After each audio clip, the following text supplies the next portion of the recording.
মুরগির বাচ্চা হলো, ডিমের থেকে বাচ্চা বেরোলো। এই বাচ্চাগুলি হয়েছে গতকাল, আজকে বাচ্চাগুলি আদার খাচ্ছে মায়ের সাথে। হঠাৎ করে একটা চিল এলো, আর ওর মা একটা সিগন্যাল মারলো, সাথে সাথে বাচ্চাগুলি দৌড়াইয়া এমন পলান দিল, আপনি তো ভালো একাদশীর বাপেও তালাশ করে পাবে না যে মুরগির বাচ্চা পলাইলো করে। এখন ওই বাচ্চাটিকে এই সিগন্যাল সম্পর্কে কে অবহিত করলো যে এইরকম একটা আওয়াজ শুনলে এটা ভীতির আওয়াজ, এটা সাইরেন, এটা বিপদ সংকেত, এটা ডেঞ্জার সিগন্যাল, এটা শুনলে দেখলে তাড়াতাড়ি করে আত্মগোপন করবা। কে শিখাইলো? কে শিখাইলো? আল্লাহ পাক শিখাইছেন। এখন এক শ্রেণীর বুদ্ধিজীবী তারা আবার উল্টা কথা কয়। তারা বলে কি? তারা বলে যে মুরগি বাচ্চা, এই বাচ্চা যে দৌড় মারলো, এখানে আল্লাহ এইসব কিছু নাই, নাউযুবিল্লাহি মিন যালিক। তো এখানে কি আছে? কয় যে এখানে বিষয়টা হলো এই যে এই মুরগি আর মোরগ, ওর বাপ মা, এই দুজনের মধ্যে আছে সিলের ভয়, আছে শিয়ালের ভয়। ওই ভয় ওদের মধ্যে ছিল, এই মা বাপের ক্রসের মাধ্যমে বাচ্চা আসছে, কাজে ওই ভয়, বাপের যদি কোনো রোগ থাকে, মায়ের রোগ থাকে, তো এগুলি তো বাচ্চার মধ্যেও ঢোকে। তো ভয় হোক, সুখ হোক, দুঃখ হোক, এই অনুভূতি স্বাভাবিক প্রক্রিয়ার মাধ্যমে বাচ্চার মধ্যে ঢুকছে, আর সিল দেখে আবার শুনে সে আত্মগোপন করেছে। এইটা আমি পড়িয়া আমি আমার আলোচনা এক জায়গায় বললাম বুদ্ধিজীবীদের উদ্দেশ্যে, যদি সত্যিই তাই হয়, মোরগ আর মুরগি মা বাবার মধ্যেই ভয় আছে বলে বাচ্চার মধ্যেই ভয় ঢুকছে, সেই জন্য সে আত্মগোপন করছে। তাহলে আবার মানুষের ব্যাপারে কথাটা আনি, মানুষেরা সাপের ভয় করে না মহব্বত করে? কথার জবাব দিলে না, যখন তখন মনে হয় আপনারা সাপ বুঝি ভালোবাসেন। সাপ আমরা সকলেই ভয় পাই, মায়ও ভয় পায়, বাবাও ভয় পায়। এই মায়ের গর্ভে সন্তান এসছে, সন্তানের বয়স 2 বছর, 2.5 বছর। ঘরের মধ্যে কেউ ছিল না, ঘরের মধ্যে একটা সাপ আসছে, একটা সুন্দর সাপ, দেখতে সুন্দর, কিন্তু সে সাপে কামড়ালে মানুষ মরে যায়।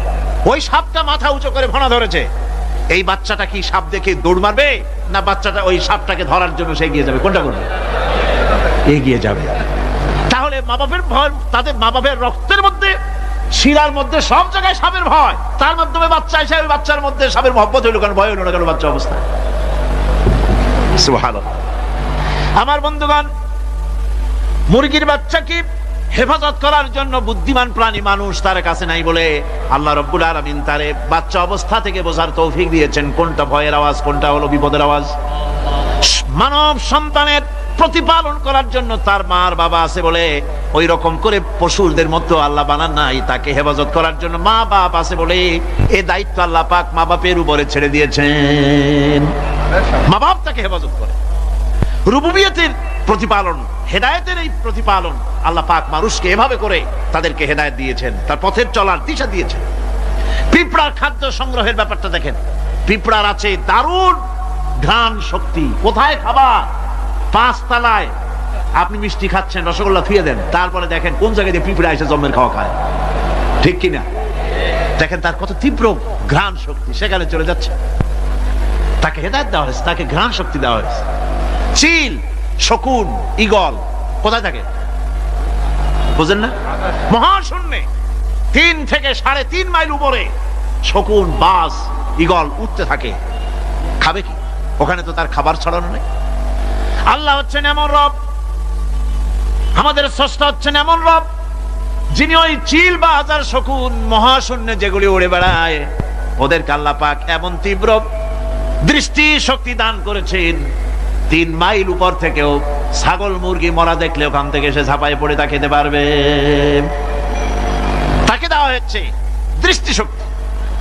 এরকম করে যার যা প্রয়োজন, সমস্ত প্রয়োজনগুলি আল্লাহ মিটাচ্ছেন। এরই নাম হচ্ছে রুবুবিয়াতে ইলাহি। এটাই হচ্ছে আল্লাহ পাক রব, এটা তার অসংখ্য প্রমাণ। সেই জন্য আল্লাহ পাক বলেন আলহামদুলিল্লাহি রাব্বিল আলামিন। পড়েন সবাই, আলহামদুলিল্লাহি রাব্বিল আলামিন। সমস্ত প্রশংসা হচ্ছে আল্লাহ পাকের জন্য। কোন আল্লাহ? প্রথমে তো আল্লাহ বললাম, তারপর বললাম রব, এখন বলা হচ্ছে কোন রব? যিনি আলামিন, রব্বিল আলামিন, যিনি সমস্ত জাহানের রব। তাহলে বোঝা যাচ্ছে রব, জগৎ একটা না। জগৎ, কথা বুঝতেছেন আমার?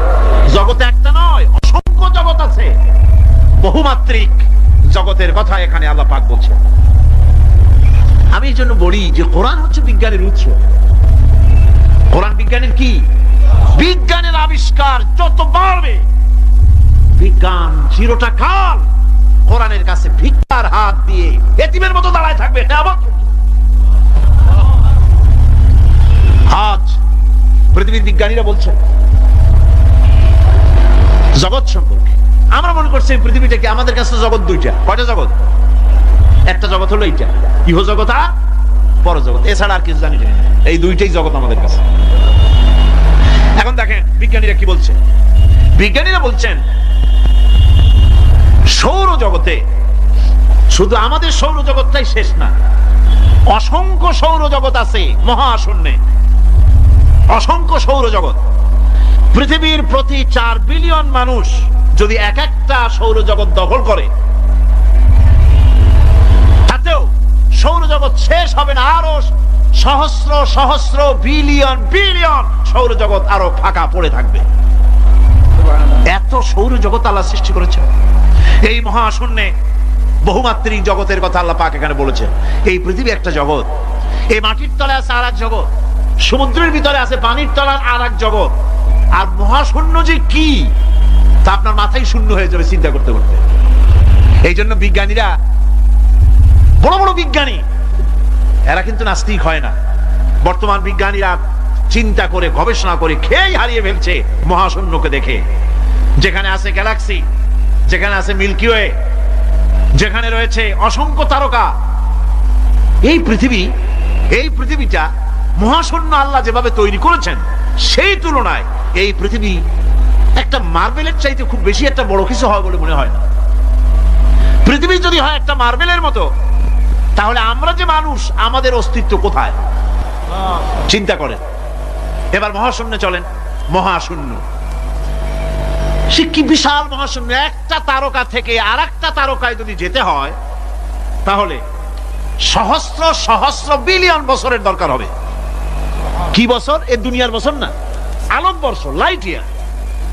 আলো চলে প্রতি সেকেন্ডে কত? 1,86,000 মাইল। এই 1,86,000 মাইলের সেকেন্ড, এর মিনিট, এর ঘন্টা, এর দিন, এর মাস, এর বছর, এই আলোকবর্ষ।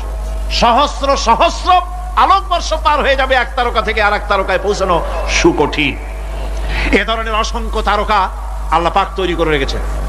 সূর্য হচ্ছে পৃথিবীর চাইতে 13 লক্ষ গুণ বড়। এরকম সূর্য বিজ্ঞানীরা এখন বলছে, আগে বলতো 1 কোটি সূর্যের চাইতে বড় তারকা, এখন বলতেছে এই রকমের পৃথিবীর চাইতে 13 লক্ষ গুণ বড় সূর্য, এরকম 3 কোটি সূর্য খাইয়া ফেলাইতে পারে। এরকম সহস্র সহস্র তারকা এক একটা গ্যালাক্সির ভিতরে আল্লাহ পাক তৈরি করে রেখেছেন। এখন মনে হচ্ছে যে এই তারকাগুলি বড় না, এই তারকাগুলি চাইতে আবার বড় জিনিস আছে। সেগুলি কি? সেটাকে বলা হয় ব্ল্যাক হোল। সেটাকে বলা হয় ব্ল্যাক হোল, অন্ধকার কূপ। ব্ল্যাক হোল আবার ম্যান হোল বুঝবেন না, কিন্তু ম্যান হোলের ঢাকনা চুরি হয় যেমন।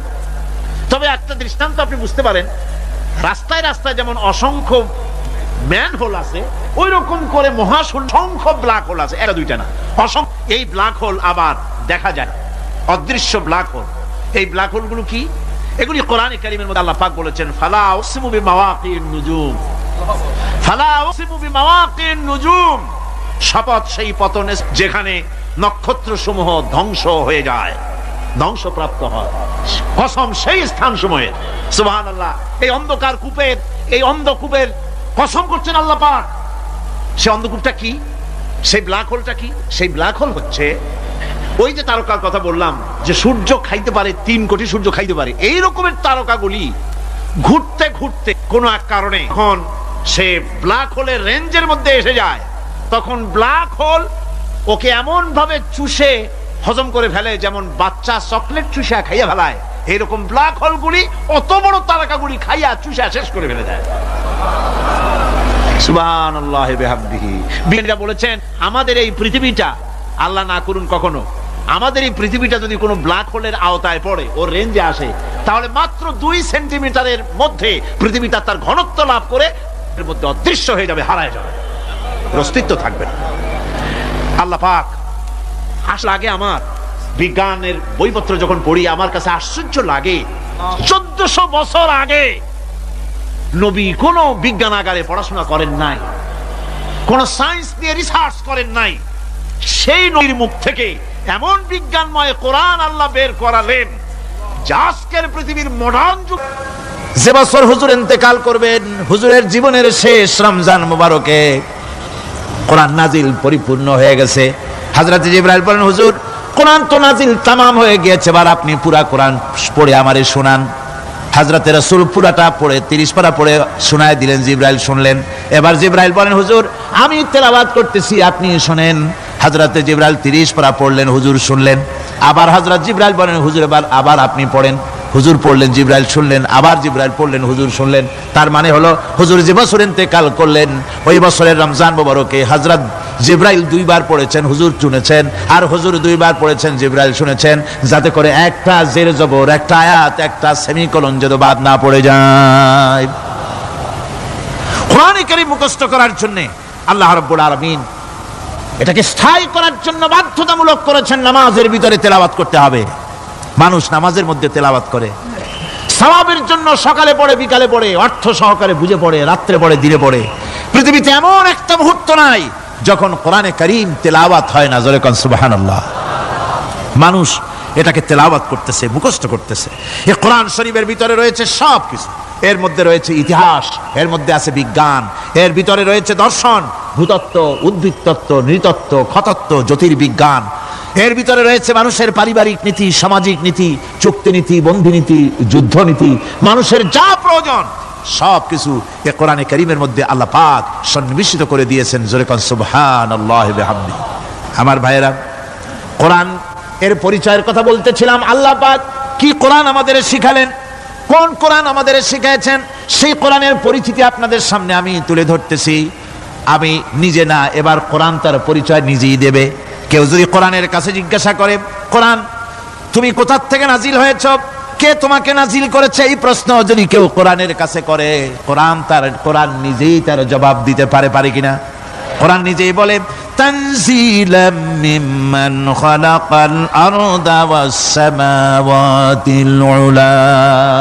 এই কোরআন নাজিল করেছেন তিনি, যিনি ওই উচ্চ আকাশ আর জমিনকে যিনি সৃষ্টি করেছেন, সেই আল্লাহ আমারে নাজিল করেছেন।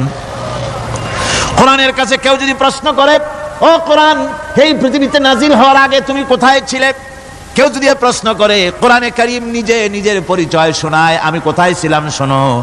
বাল হুয়া কুরআনুম মাজিদুন ফি লাউহিম মাহফুজ। বরং এই কিতাব অতীব মর্যাদা সম্পন্ন, সুরক্ষিত ফলকে লিপিবদ্ধ ছিল, আমি ছিলাম লৌহে মাহফুজে, সেখান থেকে এসেছি। যদি কেউ প্রশ্ন করে, কোরআন কি, কোরআন তুমি কার উপরে অবতীর্ণ হয়েছ, জবাব কোরআন নিজেই দেয়, ওয়া আমিনু বিমা নুজিলা আলা মুহাম্মাদ ওয়া হুয়াল হাক্কু মির রাব্বিহিম। ঈমান আনো সেই জিনিসের উপরে যেটা মুহাম্মদ সাল্লাল্লাহু আলাইহি ওয়াসাল্লামের উপর অবতীর্ণ হয়েছে। আবার অন্য আয়াতেও জবাব পাওয়া যায়, তাবারাকাল্লাযী নাযালাল ফুরকানা আলা আবদিহি লিয়াকুনা লিল আলামিনা নাযীরা। অতীব বরকতপূর্ণ মহান সত্তা সেই আল্লাহ রাব্বুল আলামিন, যিনি তার বান্দার পরে ফুরকান অবতীর্ণ করেছেন। সুবহানাল্লাহি বিহামদিহি। কোরআনের নাম আমি বলেছিলাম শুধু কোরআন নয়, অনেক নাম আছে। কোরআনের আরেক নাম ফুরকান। কোরআনের আরেক নাম কি? আল ফারকু বাইনাল হক্কি ওয়াল বাতিল।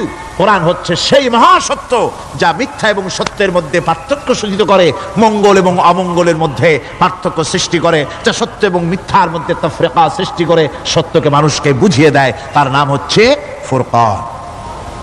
এবার যদি প্রশ্ন করা হয়, ও কোরআন বুঝলাম তুমি লৌহে মাহফুজে ছিলে, বুঝলাম তুমি নবীজির উপরে নাজিল হয়েছো, এবার বলো তুমি কোন মাসে নাজিল হয়েছো, তুমি তো আসছিলা প্রথম কোন মাসে নাজিল হয়েছো?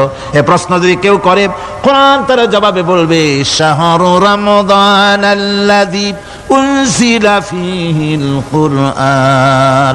রমজানের পবিত্র মাসে আমি অবতীর্ণ হয়েছি। সুবহানাল্লাহ। যদি প্রশ্ন করা হয়, রমজানে তো আসছো, কিন্তু প্রথম নাজিল হয়েছিল কোন সময়? ওটা কি দিন ছিল না রাত ছিল? কোরআন তার জবাবে বলে, ইন্না আনজালনাহু ফি লাইলাতিল কদর। কদরের পবিত্র রাতে আমি এই পৃথিবীতে আমার আগমন ঘটেছিল। যদি প্রশ্ন করা হয়, বুঝলাম সবই, কেন নাজিল হয়েছে তুমি? এই পৃথিবীতে তোমার আসার উদ্দেশ্য কি, মূল কাজটা কি, এই প্রশ্ন যদি করা হয়, কোরআনে কারীম তার জবাবে বলে, শোনো কেন এসেছি, লিতুখরিজান নাসা মিনাজ যুলুমাতি ইলান নূর। আমার মিশন হচ্ছে গোটা বিশ্ব মানবতাকে পুঞ্জীভূত জমাট বাঁধা অন্ধকারের ভেতর থেকে টেনে বের করে আলোর সন্ধান দিতে, আলোর দিকে আনার জন্য আমি কোরআন নাজিল হয়েছি। গোটা পৃথিবীর মানুষ আছে অন্ধকারের ভিতরে। কিসের মধ্যে? অন্ধকার কি? অন্ধকার হচ্ছে পুঁজিবাদ, অন্ধকার সমাজতন্ত্র, অন্ধকার ধর্ম নিরপেক্ষতাবাদ, অন্ধকার জাতীয়তাবাদ। মানুষের তৈরি করা যত মতবাদ সব কি? জোরে কোন, সবগুলি কি? অন্ধকার। আজকে আসার সময় দেখলাম দেওয়ালে লেখা, সমাজতন্ত্র আমরা প্রতিষ্ঠা করে ছাড়বো। চিন্তা করলাম যারা লিখছেন তারা কি পাগল না ছাগল? কি আশ্চর্য কথা! যেই মতবাদ পৃথিবীর মাটি থেকে যে দেশে জন্মগ্রহণ করেছে এই মতবাদ, সেই দেশের লোকেরা ঝাঁটা মেরে তাদের দেশ থেকে বিদায় করে দিল, তাদের কাছ থেকে কোদাল হাতুড়ি বিদায় করে দিল, পতাকা ছিন্ন ভিন্ন করে জুতার তলে শেষ করে দিল। লেনিন মার্ক্সের তৈরি করা শত সহস্র বিলিয়ন বিলিয়ন ডলারের মার্ক্সের বইগুলি আগুন দিয়ে জ্বালিয়ে দিল। আর বাংলাদেশের কিছু ছাগল পাগল সমাজতন্ত্র এখন টিকায় রাখবো। এটা মাথা খারাপ, পাগল না মাথা গোল বুঝতে পারছি না। আমার বন্ধুগণ, এগুলি সব অন্ধকার। এই অন্ধকারের ভেতর থেকে মানুষগুলিকে টেনে আনবে কোরআন কিসের দিকে? আলোর দিকে। এবার যদি প্রশ্ন করা হয়, বুঝলাম তুমি অন্ধকার থেকে আলোর দিকে নিয়ে আসবে, আলোর দিকে আসলে পরে ফায়দাটা কি হবে? মূল ফায়দাটা বুঝায় দাও, আসল ফায়দা কি হবে তোমারে যদি মানি? কোরআন তার জবাব দেয়, নিজের পরিচয় নিজে তুলে ধরে, ফামান তাবিআ হুদায়া ফালা খাউফুন আলাইহিম ওয়ালা হুম ইয়াহজানুন। এই কোরআনকে যদি মেনে চলো, এই কোরআনের আইন যদি মানো, সমাজে মানো, ব্যক্তিতে মানো, পরিবারে মানে, রাষ্ট্রে মানো, জীবনের সব ক্ষেত্রে সমস্ত জায়গায় যদি এই কোরআনকে মেনে চলো, ফালা খাউফুন আলাইহিম, তাহলে তোমাদের কোনো ভয় থাকবে না, ওয়ালা হুম ইয়াহজানুন, কোনো চিন্তাও থাকবে না। কিসের ভয় থাকবে না? কোরআনের আইন মেনে যদি চলো সমাজে ও রাষ্ট্রে, চুরির ভয়, ডাকাতির ভয়, জিনার ভয়, হত্যার ভয়, সন্ত্রাসের ভয়, কোনো ভয় থাকবে না। ওয়ালা হুম ইয়াহজানুন, চিন্তাও থাকবে না। খাওয়া পড়া, শিক্ষা, চিকিৎসা, বাসস্থান, এগুলির কোনো চিন্তা থাকবে না। কোরআনের সমাজে সব কিছুর গ্যারান্টি দেওয়া হবে, সবগুলি পেয়ে যাবে। এখন যদি আবার প্রশ্ন করা হয়, কোরআন বুঝলাম তোমারে মানলে পরে সব ফায়দা হবে, তাহলে এবার জবাব দাও, তোমার ভিতরে কি রাজনীতি আছে নাকি? আমি তো মানুষ, আমার রাজনীতি করা লাগে। Man is social animal. আমরা তো জঙ্গলের পশু নই, আমরা তো মানুষ। আমাদের সমাজ আছে, আমাদের পৌর নির্বাচন আছে, আমাদের জাতীয় নির্বাচন আছে, আমাদের কলকারখানা আছে, জমিন আছে, আমাদের রাজনীতি, অর্থনীতি, সমাজনীতি আছে, পারিবারিক নীতি আছে, অনেক নিয়ম মালা আছে, নিয়ম নীতি আছে। তোমারে মানলে তোমার ভিতরে কি ওগুলো আছে নাকি সে কথা বলো। কোরআন তার জবাবে বলে, وَنَزَّلْنَا عَلَيْكَ الْكِتَابَ تِبْيَانًا لِكُلِّ شَيْءٍ وَهُدًى وَرَحْمَةً وَبُشْرَى لِلْمُسْلِمِينَ। কোরআন জবাবে বলে, শুনে রাখো, শুধু অর্থনীতি সমাজনীতি নয়, শুধু রাজনীতি আর শিক্ষানীতি, যুদ্ধনীতি নয়, তোমার জীবনে যা কিছু দরকার, ইহকালে যা কিছু দরকার, পরকালে, সব কথাগুলি আল্লাহ রব্বুল আলামিন আমি কোরআনের সিনার ভিতরে খুলে খুলে বর্ণনা করে দিয়েছেন। সব কথা এই কোরআনে কারীমের ভিতরে রয়েছে। তোমার এমন কোনো জিনিস নাই যা তুমি কোরআনে কারীমের মধ্যে পাবে না। তোমার সমস্ত প্রয়োজন আমার বুকের মধ্যে আল্লাহ দিয়ে দিয়েছেন। বিজ্ঞান আছে, দর্শন আছে, ইতিহাস আছে, সব আছে এর মধ্যে। তবে কোরআনের মধ্যে বিজ্ঞান আছে বলে আমি এটাকে বিজ্ঞানের কিতাব বলবো না, দর্শন আছে বলে দর্শনের কিতাব আমি বলবো না, রাজনীতি আছে বলে কোরআনকে আমি রাজনীতির কোনো কিতাব বলবো না। কোরআন তাহলে কি? কোরআন হচ্ছে অর্থনীতি, সমাজনীতি, রাজনীতি, পারিবারিক নীতি, মানুষের জীবনের যা কিছু প্রয়োজন, সমস্ত নীতিমালার নীতি গ্রন্থের নাম হতেছে কোরআনে কারীম। সমস্ত নীতিমালার নীতি গ্রন্থ কোরআন। এখানে রয়েছে সব কিছুর উৎস, যেটা গ্রহণ করলে পরে মানুষ আরামে থাকতে পারবে। অমুসলিম নাগরিক বৃন্দ তাদের নাগরিক মর্যাদা পাবে। মুসলমান, কৃষক, নারী, চিকিৎসা, কৃষিবিদ, সাধারণ মানুষ রং বর্ণ ভাষা নির্বিশেষে গোটা মানব সভ্যতা আরামে বাস করতে পারবে, পশু পাখিও আরামে থাকবে, গাছপালাও আরামে থাকবে, যেহেতু নির্দেশ হয়েছে বিনা প্রয়োজনে গাছের পাতাটিও ছিল না। ইসলামের সমাজ যদি চালু হয় গাছেরাও আরাম পাবে, পাহাড়ও আরাম পাবে। বলেন আর একটা নাম ছেড়ে দেন, আলিফ সাল্লাম একটা নাম ছেড়ে দিলাম, তাহলে কি থাকলো? লাহ থাকলো, দুইটা অক্ষর থাকলো লাহু। এই লাহু দিয়েও আল্লাহ রাব্বুল আলামিনের সিফাতকে, তার গুণকে বোঝা যাবে। লাহু মাকালিদুস সামাওয়াতি ওয়াল আরদ। আল্লাহ পাক বলেন আসমান এবং জমিনের রিজকের চাবিকাঠি আল্লাহ পাকের হাতে, যাকে খুশি তিনি পর্যাপ্ত রিজেক দান করেন। কেউ যদি বলেন লামটাও ভালায় দেন, লামটাও ছেড়ে দেন, দিলাম নাম একটা ছেড়ে, থাকলো কি? একটা অক্ষর থাকলো হু। এই হু দিয়ে আমার আল্লাহরে চেনা যাবে। ওয়া হুয়াল গফুরুল ওয়াদুদুল আরশিল মাজিদ ফাআলুল লিমা ইউরিদ। আমার আল্লাহ হচ্ছেন তিনি যিনি ক্ষমাশীল, যিনি দয়াবান, যিনি বান্দাকে মহব্বত করেন, যিনি হচ্ছেন আরশে আজিমের মালিক, তিনি হচ্ছেন সেই মহান সত্তা যিনি যা খুশি তাই করতে পারেন। সুতরাং আল্লাহ হচ্ছেন এমন এক লফজ, এমন এক নাম, এমন এক ইসমে জাত যার কোনো বিকল্প নাই, যা অনুবাদ করে আল্লাহকে স্রষ্টা বললে এটা সারবে না, সৃষ্টিকর্তা বললে সারবে না। আল্লাহ পাকের নামের বিরাট বিশাল ব্যাপক অর্থ রয়েছে। সুতরাং আল্লাহকে আল্লাহই বলতে হবে। আল্লাহকে কি বলতে হবে? আল্লাহ আল্লাহ আল্লাহ। কত মজাই নামে, সুবহানাল্লাহ বিহামদিহি, কত মজাই নামে। দেখেন আল্লাহ রাব্বুল আলামিন এমন রব, বাংলাদেশের কুকুর আর আমেরিকা ইউরোপের প্রধান দেশের কুকুর একরকম নয়। আমাদের দেশের পশু ইউরোপ আমেরিকা শীত প্রধান দেশের পশু একরকম নয়। তার কারণ হলো আমাদের দেশে শীত কম, নাতিশীতোষ্ণ অঞ্চলের মধ্যে খানিকটা পড়ে যায়।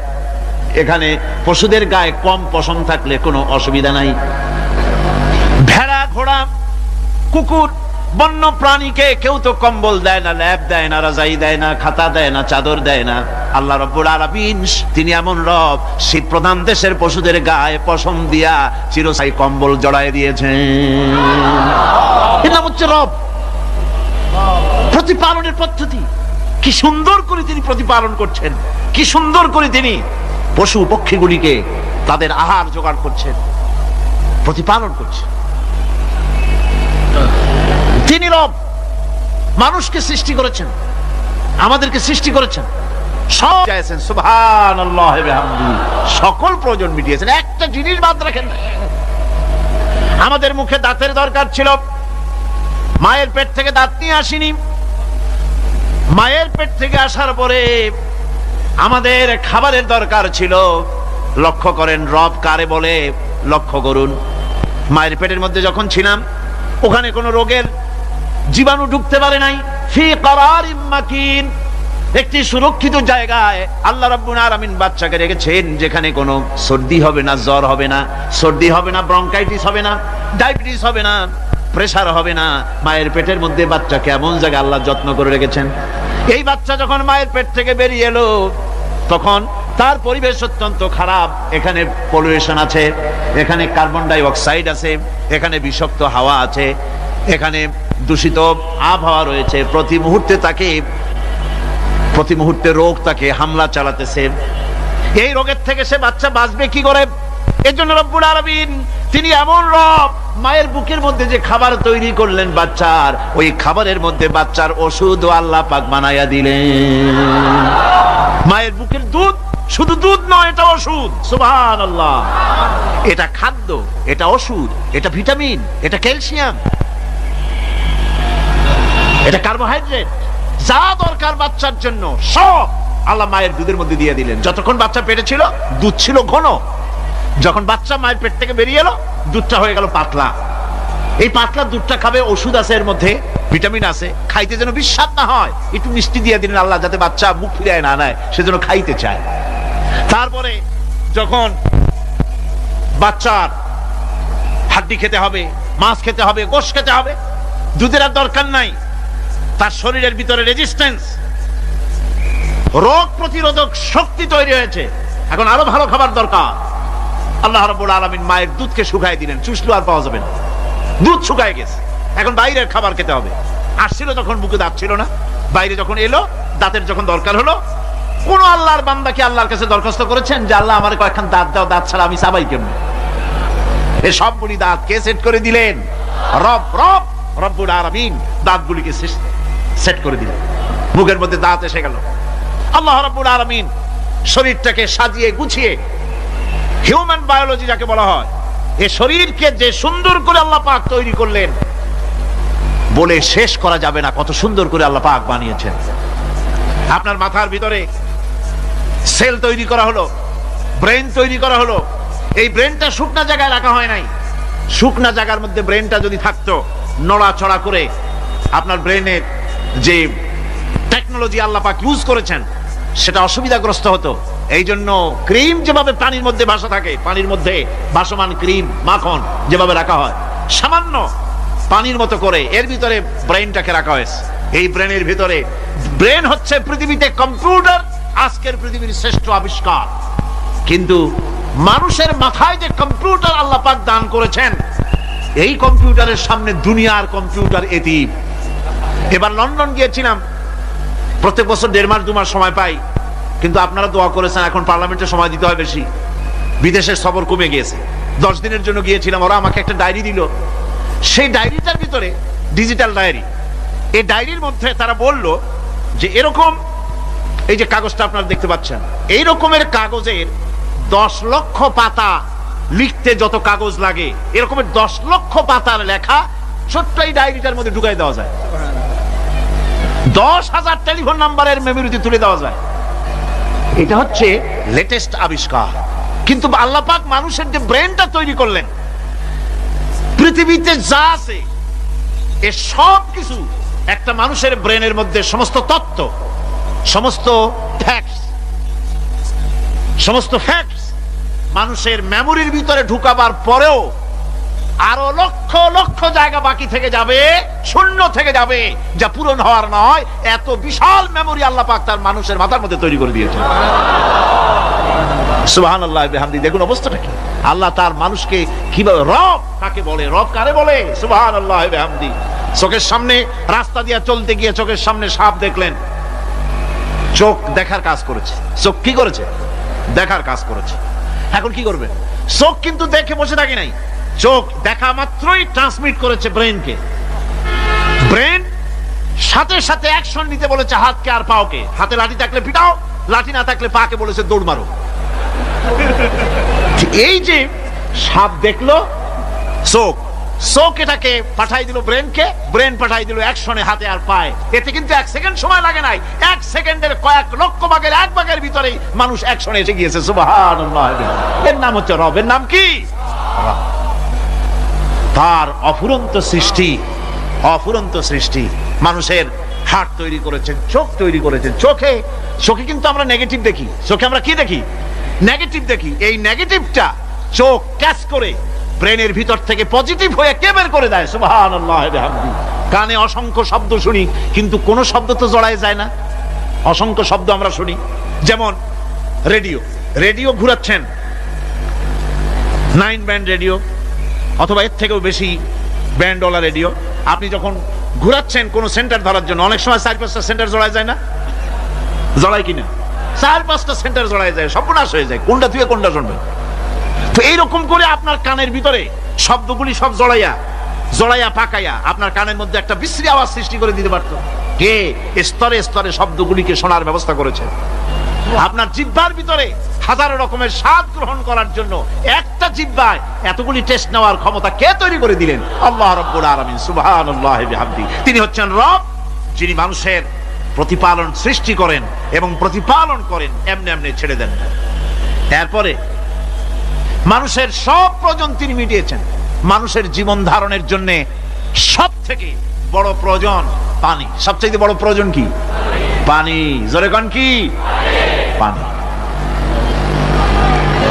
জীবনের জন্য পানি এবং আর্দ্রতা, এই দুটি জিনিস অপরিহার্য, এছাড়া জীবন বাঁচবে না। আমরা দেখতে পাই সমুদ্র ভরা পানি মজুদ আছে। লক্ষ্য করেন, সমুদ্র ভরা পানি মজুদ আছে, নদী খাল বিল ভরা পানি মজুদ আছে, কিন্তু এটাই তো যথেষ্ট নয়। রব হচ্ছেন তিনি যিনি এই বিশাল বিশাল পানির মজুদ থেকে বাতাসকে যিনি বলেন, যিনি প্রতিনিয়ত বাষ্পীয় আকারে পানিগুলিকে সমুদ্র থেকে উত্থিত করেন, পানিগুলিকে উত্থিত করেন মহাকাশে। আল্লাহ পাক বলেন, আল্লাহুল্লাযী আরসালার রিয়াহা ফাতুসিরু সাহাবা, বাষ্প হয়ে পানিগুলি আকাশে উত্থিত হয় এবং মহাকাশে যাওয়ার পর এই পানিগুলি, লবণাক্ত পানিগুলি আল্লাহর মেশিনে সেগুলি মিষ্টি হয়ে যায়। জোরে কোন সুবহানাল্লাহ। তাপমাত্রা হিমাঙ্কের নিচে এসে যায়। সেই সব দেশে সমুদ্রের পানি আর দরিয়ার পানিগুলি বরফ হয়ে যায়। এই বরফ যখন হতে থাকে তখন পানি তার নিজের তাপকে নিচের দিকে ছুটতে থাকে। উপরের তাপ বরফ হয়ে যায় ঠান্ডা, আর নিচে তাপ বিচ্ছুরিত করে দিয়ে পানির ভিতরে যত জলজ প্রাণী আছে আর উদ্ভিদ আছে সবগুলিকে বাঁচায় রাখার ব্যবস্থা আল্লাহ রাব্বুল আলামিন এভাবে করে থাকে। এবার আল্লাহ রাব্বুল আলামিন বলছেন, এই পানি ছাড়া মানুষ বাঁচে না, প্রাণী বাঁচে না। পানি এমন এক জিনিস, এমন এক নিয়ামত আমি দান করলাম। আল্লাহ পাক বলেন, কুল আরাআইতুম ইন আসবাহা মাউকুম গাওরান ফামান ইয়াতিকুম বিমাইন মাইন। বলো দেখি সবে শুকাইয়া যদি যায় এই জমিনের পানি, তাহলে হেথায় তটনির ধারা কে দিবে সবারে আনি।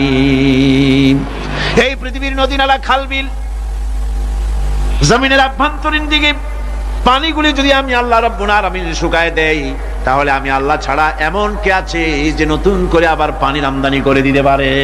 আছে কেউ? আজ পানির শূন্যতা আমাদের দেশে দেখা যাচ্ছে। পানি আস্তে আস্তে কমে যাচ্ছে, আস্তে আস্তে পানি শেষ হয়ে যাচ্ছে। কি কারণে শেষ হচ্ছে এবং কি হলে পানি পাওয়া যাবে পরে বলা যাবে ইনশাআল্লাহ। তো জীবন ধারণের জন্য যেমন পানির প্রয়োজন, জীবন ধারণের জন্য তেমন বাতাসেরও প্রয়োজন। পানি ছাড়া তো কিছু সময় চলতে পারে, পানি এবং খাদ্য ছাড়া কিছু সময় চলতে পারে, কিন্তু বাতাস ছাড়া তো এক মুহূর্ত চলে না, ঠিক কিনা? বোঝেন কিনা কথা? বাতাস ছাড়া এক মুহূর্ত চলতে পারে না। অথচ আল্লাহ রাব্বুল আলামিন এই বাতাস দিয়ে গোটা আকাশকে, শূন্য জায়গাগুলি বাতাস দিয়ে ভরে রেখেছেন, যাতে করে কারো বাতাসের কোনো অসুবিধা না হয়, শ্বাস করতে কোনো কষ্ট না হয়। প্রাণী জগৎকে বাতাস দিয়ে বাঁচিয়ে রাখার জন্য আল্লাহ পাক মহাশূন্যকে এভাবে সব এলাকা বাতাস দিয়ে ভরে রেখেছেন। এই জন্য তার নাম হচ্ছে রব। এটাই হচ্ছে রুবুবিয়তের নমুনা। আমার ভাইয়েরা, আল্লাহ রাব্বুল আলামিন পানি দিলেন, বাতাস দিলেন, খাদ্যের ব্যবস্থা করে দিলেন। শস্য শ্যামল এলাকায় আল্লাহ পাক সব জায়গাগুলিতে শস্য শ্যামল হোক অথবা উষর ধূসর মরুভূমি হোক, সারা পৃথিবী জুড়ে আল্লাহ রাব্বুল আলামিন খাবারের দস্তরখান বিছায় রেখেছেন। ওয়ামা মিন দাব্বাতিন ফিল আরদি ইল্লা আলাল্লাহি রিজকুহা। এই পৃথিবীর বুকে এমন কোন বিচরণশীল জীব নাই যেই জীবের রিজকের দায়িত্ব আমি আল্লাহ আমার নিজ হাতে গ্রহণ করি নাই। জোরে বলেন সুবহানাল্লাহ। সব রিজেক আমি ছড়াই রেখেছি বিশ্ব জুড়ে সর্বত্র। আল্লাহ পাক বলছেন, فَلْيَنْظُرِ الْإِنسَانُ إِلَى طَعَامِهِ أَنَّا صَبَبْنَا الْمَاءَ صَبًّا ثُمَّ شَقَقْنَا الْأَرْضَ شَقًّا فَأَنبَتْنَا فِيهَا حَبًّا। আল্লাহ পাক বলছেন, মানুষের উচিত নিজ খাদ্যাদির দিকে লক্ষ্য করা, নিজে খাদ্যের দিকে লক্ষ্য করা। যেহেতু এই খাদ্য প্রতিদিন তার সামনে আসে, এদিকে তার লক্ষ্য করা উচিত।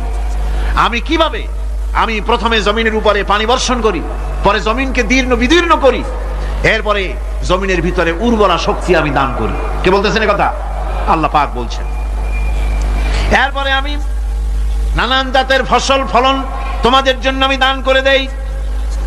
খাদ্যের দিকে নজর করতে এই জন্য আল্লাহ পাক বলেছেন, মানুষ চতুর্দিক থেকে তো চোখ ফিরাতে পারে, মুখ ফিরাতে পারে, কিন্তু খাদ্যের দিকে তার নজর করতেই হয়। সকালে, দুপুরে, বিকালে, রাত্রে সব সময় তার সামনে খাবার আছে। আল্লাহ পাক বলেন খাবারের দিকে একটু নজর করো, কেমন ভাবে কি সুন্দর করে খাবারগুলি তৈরি করে দিয়েছি, শুরু কিভাবে হলো, পরিপক্ক কিভাবে হলো, সেদিকে তোমরা লক্ষ্য করো। সে লক্ষ্য তো করা নাই, সমানে খায়, বিসমিল্লাহ বলেন, আলহামদুলিল্লাহ বলেন, পাইকারি দরে খাইতেই থাকে। আল্লাহ পাক বলছেন খাদ্যাদির দিকে লক্ষ্য করো। এই যে চাউল তোমরা খাচ্ছ, আটা খাচ্ছ, গম খাচ্ছ, মাছ খাচ্ছ, গোশ খাচ্ছ, তাম পৃথিবীর সমস্ত বিজ্ঞানীরা একত্রিত হয়ে একটা চাউল বানাইতে পারবে? জোরে কোন পারবে? না পারবে। পারবে প্লাস্টিকের চাউল, আর কলেরা হয়ে মরবে। পৃথিবীর সমস্ত বিজ্ঞানীরা একত্রিত চাউল বানাতে পারবে না, একটা ডিম বানাতে পারবে না। পারবে একটা বানাতে? পারবে না। বিজ্ঞানীদের প্রশংসা আমরা করি, হ্যাঁ করি, বিজ্ঞানীরা অনেক কিছু বিশ্বকে উপহার দিয়েছে, কিন্তু মূল রবের কাছে আমরা যাই না, তাকে চিনতেও পারি না, সেখানে যাই না। বিজ্ঞানীরা কি করেছে? আল্লাহর বানানো জিনিসগুলি তারা ডিজাইন করেছে। ডিজাইন করতে তো নিষেধ নাই, আর ডিজাইন করাই যায়, সৃষ্টি করতে পারে না। বিজ্ঞানীরা সৃষ্টি করে নাই, ডিজাইন করেছে। কিরকম? আল্লাহ পাক চাউল তৈরি করেছেন। চাউল তৈরি করেছে কে? বলেন না সবাই। এখন আপনারা সেই চাউল দিয়ে পিঠা বানান, পায়েস বানান, সেই চাউল দিয়ে বা পিঠা, আরো কি যেন খাই চট্টগ্রামে রস দিয়া, ওটাকে কি কয়? দই পিঠা নাকি ধোঁয়া পিঠা। এইভাবে করে আপনি ডিজাইন তৈরি করছেন। আটা দিচ্ছে, আল্লাহ পাক আটা তৈরি করেছেন, গম দিয়েছেন, এই আটা দিয়ে গোলগোল্লা তৈরি হচ্ছে, এর দ্বারা রুটি তৈরি হচ্ছে, এর দ্বারা অসংখ্য রকমের সিমাই টিমাই ইত্যাদি দিয়ে, লাচ্ছা সিমাই, নানান রকমের সিমাই আপনি ডিজাইন করেন, অসুবিধা নাই। আল্লাহর তৈরি করা কাঠ দিয়ে ফার্নিচার তৈরি হচ্ছে, টেবিল হচ্ছে, গুষ্টি শুদ্ধ হচ্ছে। আল্লাহর তৈরি করা লোহা দিয়ে মাইক হচ্ছে, স্ট্যান্ড গান হচ্ছে, ব্রেন গান হচ্ছে, তারপরে প্লেন হচ্ছে। তাহলে আমি বলতে চাইলাম, বুঝাতে চাইলাম, সমস্ত জিনিস এর স্রষ্টা কে? জোরে বলেন কে? বিজ্ঞান শুধু এগুলি এক জায়গায় করে অ্যাসেম্বল করেছে, এগুলিকে এক জায়গায় করে এক একটা রূপ দিয়েছে। এখানে বিজ্ঞানের কৃতিত্ব আছে ঠিক, কিন্তু আপনারাই বলেন, লোহা যদি আল্লাহ তৈরি না করতেন, মাইক তৈরি হতো, রাইফেল তৈরি হতো? আর রাইফেল যদি নাই হতো, তাহলে কারাগারের বন্দীগুলো মারতেন কি দিয়ে? রাইফেল যদি না হতো, যুদ্ধ করতেন কি দিয়ে? ঠিক কিনা? যত মারামারি ইত্যাদি যা কিছু হচ্ছে, তো শুধু মারামারির জন্যই তো আল্লাহ লোহা বানান নাই। লোহার সবচাইতে বড় প্রয়োজন হচ্ছে জমিন কর্ষণ করা, জমিন চাষ করা। এই জমিন চাষের জন্য লাঙ্গল দরকার, শাবল দরকার, খন্তা দরকার, কোদাল দরকার। এই লোহার দাম কেউ আল্লাহ পাক এত লোহা বেশি দিয়েছেন, যার জন্য লোহার দাম কম। সোনা কম দিয়েছেন, যেহেতু সোনার প্রয়োজনীয়তা কম, লোহার প্রয়োজনীয়তা বেশি, এই জন্য লোহা বেশি দিয়েছেন, দামটা কমে গেছে, যার জন্য আপনার আমার জন্য কিনে ব্যবহারটা সহজ হয়েছে। কথা ঠিক কিনা বন্ধুগণ? আল্লাহ রাব্বুল আলামিন এইভাবে করে মানুষের রুবুবিয়াতটা, আল্লাহ পাকের রুবুবিয়াত হচ্ছে তিনি মানুষকে সুন্দর করে সৃষ্টি করে যা কিছু প্রয়োজন সবকিছু খাওয়াচ্ছেন, দিচ্ছেন। সে আল্লাহ পাক প্রশ্ন করছেন, কুল মান ইয়ারযুকুকুম মিনাস সামাই ওয়াল আরদ আম্মান ইয়ামলিকুস সামআ ওয়াল আবসারা ওয়া মান ইয়াখরুজুল হাইয়্যা মিনাল মাইয়িতি ওয়া ইউখরিজুল মাইয়িতা মিনাল হাইয়্য। আকাশের প্রশস্ত বুক থেকে এবং জমিনের এই প্রশস্ত বুক থেকে কে রিজিক, তোমাদের খাদ্য কে উৎপাদন করে, কে নির্জীব থেকে সজীবকে বের করেন, আর কে সজীবকে নির্জীবে পরিণত করেন, তিনি কে? তিনি হচ্ছেন আল্লাহ পাক। আল্লাহ পাক বলছে, এই প্রশ্ন যদি তাদেরকে করা হয় তো তারা কি বলবে? আল্লাহ পাক বলেন, ওয়ামান ইউদাব্বিরুল আমরা ফাসায়াকুলুনা আল্লাহ ফাকুল আফালা তাত্তাকুন। হে নবী, এদেরকে প্রশ্ন করুন। এদেরকে যদি প্রশ্ন করা হয় এই পৃথিবীর সুন্দর পরিচালনা পদ্ধতি কে করেন, তাহলে তারা এক কথায় বলবে, নিজের থেকেই বলবে আল্লাহ। কে করছেন সবকিছু? আল্লাহ। আল্লাহ পাক বলেন, নবী তাহলে তাদেরকে বলেন, এ কথা জানার পর, এ কথা বোঝার পরেও কেন তারা ঔদাসীন্যতা দেখাচ্ছে, কেন তারা গাফিল হয়ে যাচ্ছে, কেন তারা আল্লাহ পাককে ভয় করে তার পথের অনুসারী হচ্ছে না? যে আল্লাহ রাব্বুল আলামিন এত কিছু করছেন, তিনি তার পরিচয় সম্পর্কে বলে দিচ্ছেন, ফাযালিকুমুল্লাহু রাব্বুকুমুল হক ফামাযা বা'দাল হক ইল্লাদ দালাল। নিশ্চয়ই এসবের মূলে রয়েছেন তোমাদের রব, আমাদের আল্লাহ, আমাদের রব। সুতরাং উজ্জ্বল সত্য প্রকাশিত হওয়ার পর গোমরাহি ছাড়া আর কিছুই বাকি থাকে না। সুতরাং যারা সত্যের পথের অনুসরণ করতে চায়, রবকে চিনতে হবে, আল্লাহ পাককে জানতে হবে এবং তাকে অনুসরণ করতে হবে, তাকে রব হিসাবে চিনতে হবে। আমার বন্ধুগণ, এটা হচ্ছে সেই রুবুবিয়াত ইলাহি।